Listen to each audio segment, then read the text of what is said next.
Throughout the history of mankind, the divine messages are often shrouded in mystery. Prophets, messiahs, or whichever names you call them, are often persecuted and oppressed, their words obscured. But how do we distinguish the true from the false? To do so, one can only rely on the divine's guidance, and the truth will reveal itself to those who earnestly seek it.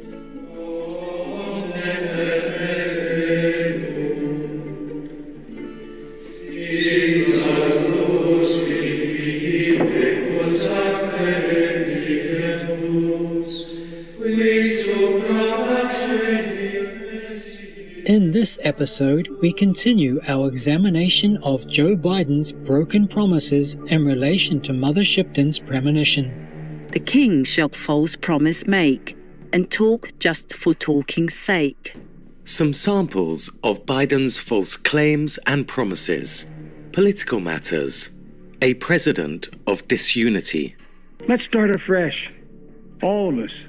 Stop the shouting and lower the temperature. For without unity, there is no peace. Biden promised to be a president that will unite the country. But since the start of his campaign up to today, the United States is more divided than ever, and the Biden administration played their part in it. He was supposed to unite the country, but lately all it seems Biden wants to do is cause division.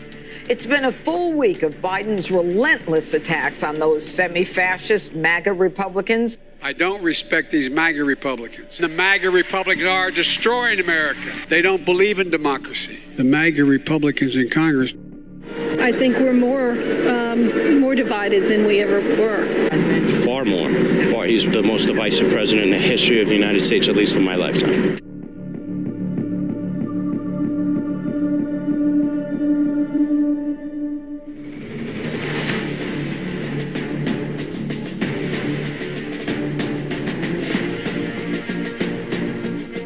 Americans' safety.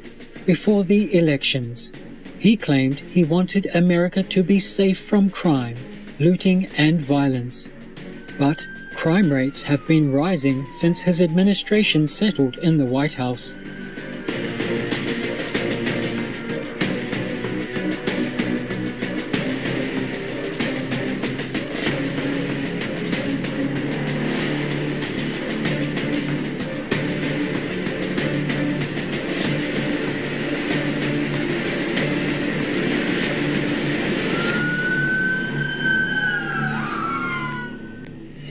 Some businesses on the West Coast are struggling to stay open now as workers report crime on the rise.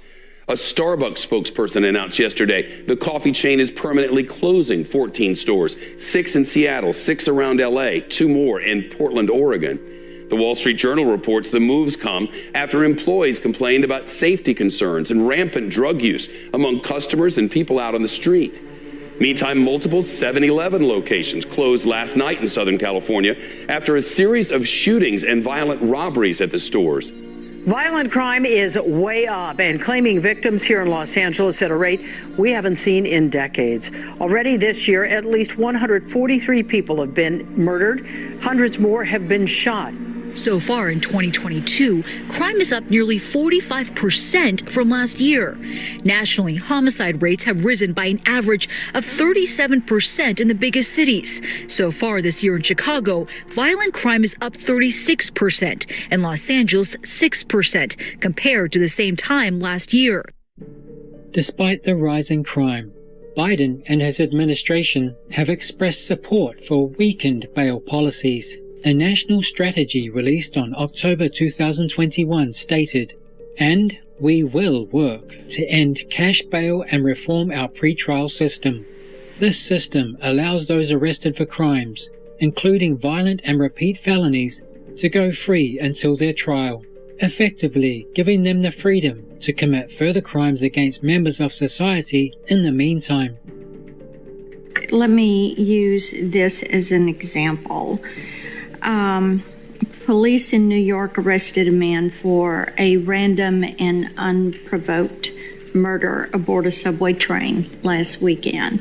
and the offender was previously arrested for assault, robbery, menacing, and grand larceny, in addition to 3 other cases that are still pending. He was also previously convicted of attempted murder. He was arrested on April 22nd for stealing a motorcycle, but the judge set a nominal bail of $1, rejecting the prosecutor's request for a $15,000 bail. So if the judge had set bail consistent with this offender's demonstrated record of violence, he might have prevented the senseless murder last weekend. So how can you justify your opposition to cash bail in light of the clear preventative effect cash bail has on keeping violent offenders off our streets? Moreover, Biden lobbies for abortions. Abortion was the leading cause of death worldwide in 2021. But many experts state that abortions are not only violent, but inflict suffering and pain onto the unborn baby. His stance fails to protect the rights of those unborn babies as American citizens.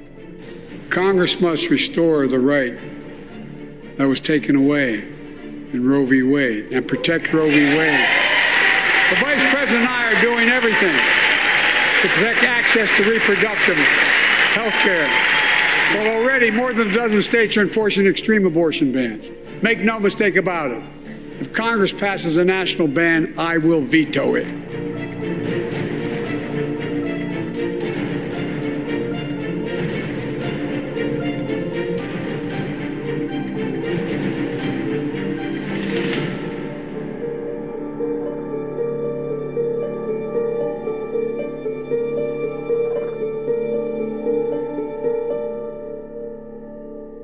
Our most beloved Supreme Master Ching Hai, vegan, shared her insights about Biden's destructive policies.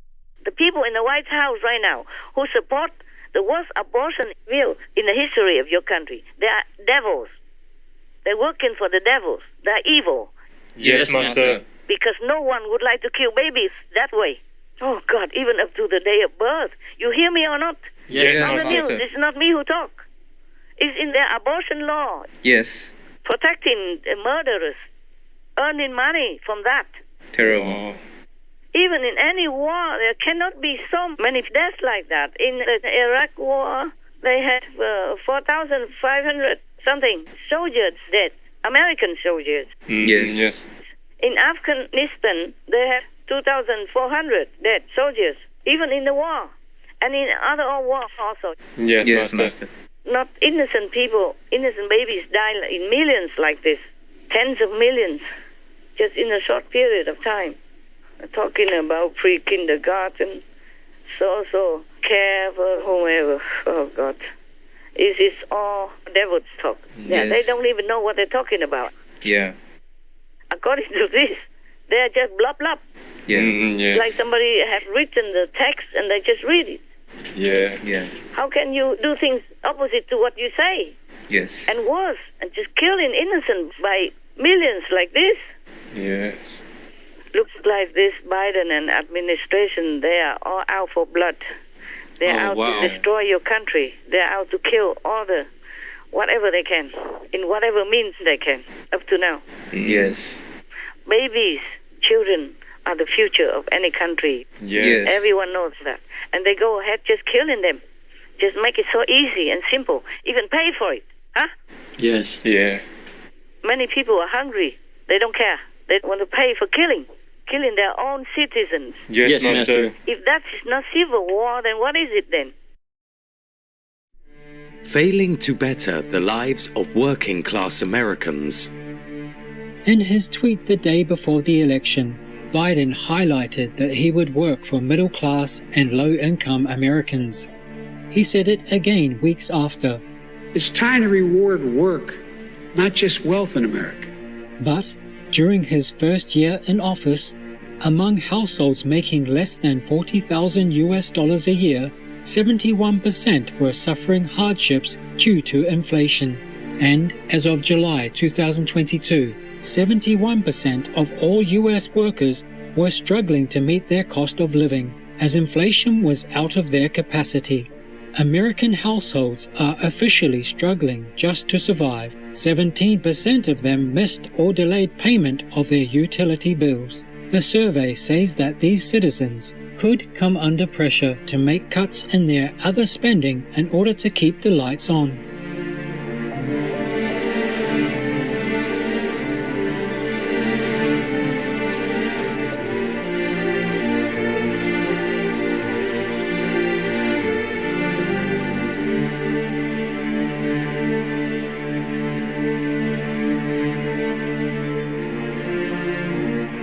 The utility bill save that never happened.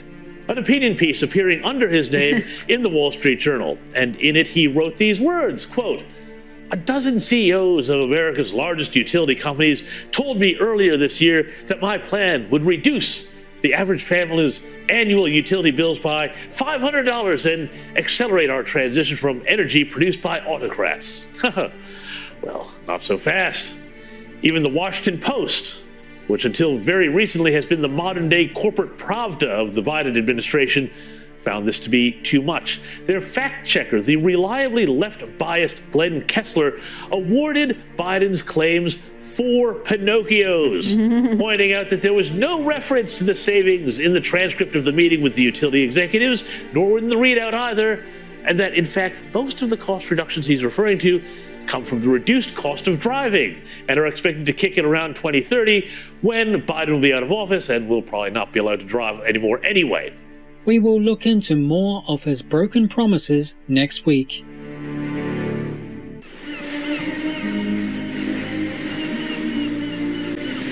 Wondrous viewers, thank you for joining us today.